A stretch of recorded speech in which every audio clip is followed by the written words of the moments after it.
मा लांबाय थादों जों अबेयाव थाङो मा खालामो दिन्थिलांबाय थागोन नोंथांमोननो आयंआबो थांगासिनो बेरायनो जोंजों लोगोसे आयं उनखिजा नाहर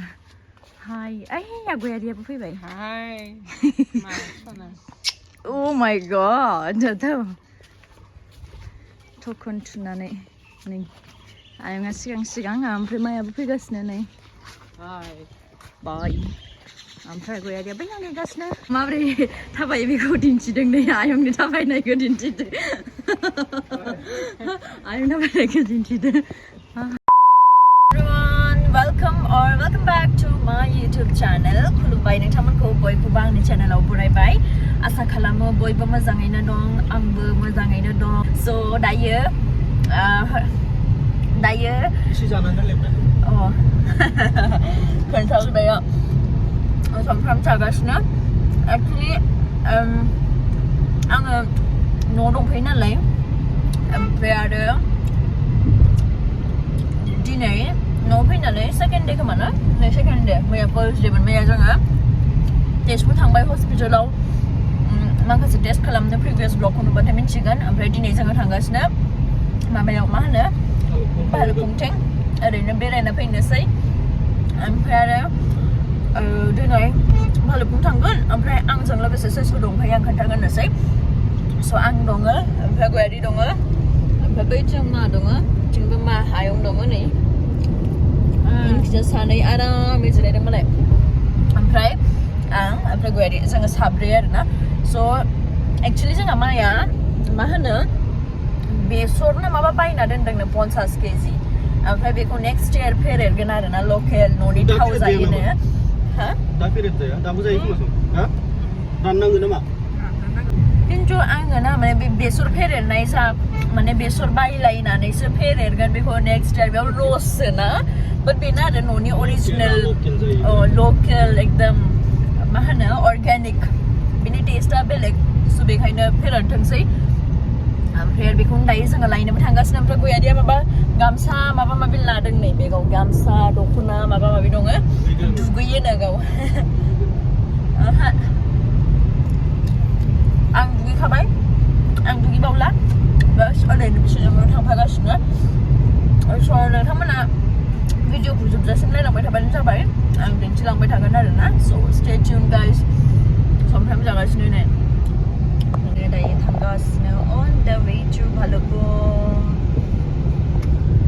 दा भालुपुंनिफोरा कमेन्ट खालामसिगोनलाय मानो खबर खालामि होननानै मानो खबर होयि आब' होननानै नै बाजार सफैबाय आयंखौ लाबोदों आयंआ थांगोन दायो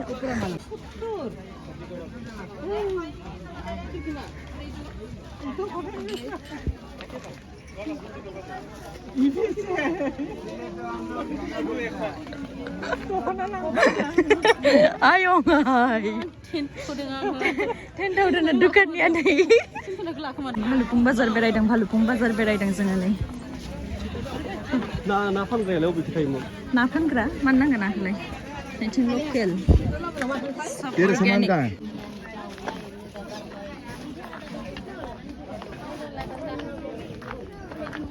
लेके जाएगा सब में दोनों को भी लेके जाएगा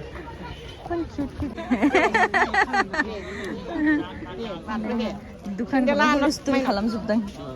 फैग्रोथों दे गाव फैग्रोथों गावनो ओंखारलांखाबाय गाब्र'गोन गाब्र'यो बे आं हमथागोन ना नों थांल'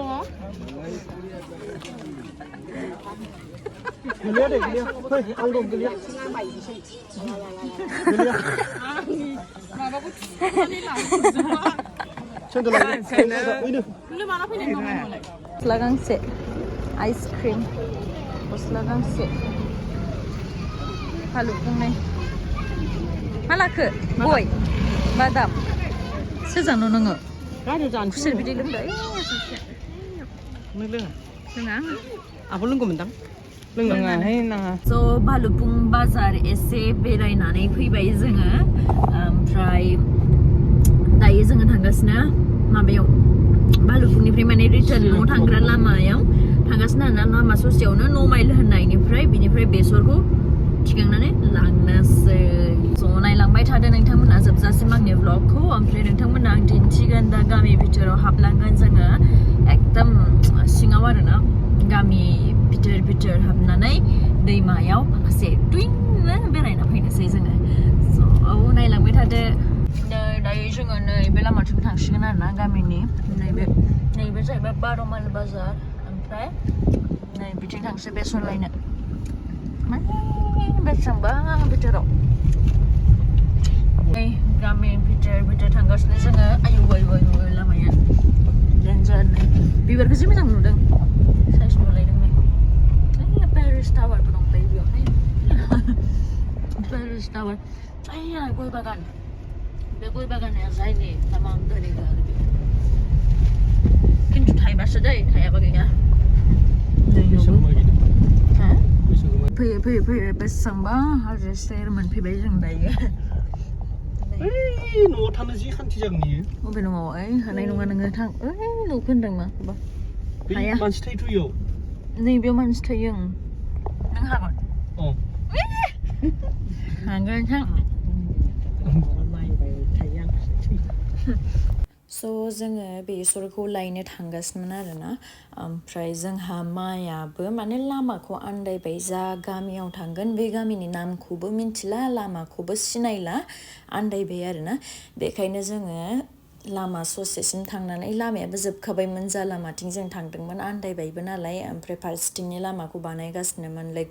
सेन्ट क्रेबोल गारजोबना दोनदोंमोन ओमफ्राय बिथिं थांखा जाखाला नालाय ओमफ्राय बै फारसे लामाथिंबो लामायाबो बन्द' जाबाय नालाय बेखायनो जोङो थांनो हायासै आरोना लायनोबो हायासै लामा आन्दायनानै जोङो न'आव फैफिननांबाय दुगैनायनि प्लेनिंआबो केन्सेल जाबाय गयारिना ओमफ्राय बेसरखौबो मोनासै माया बेखायनो जोङो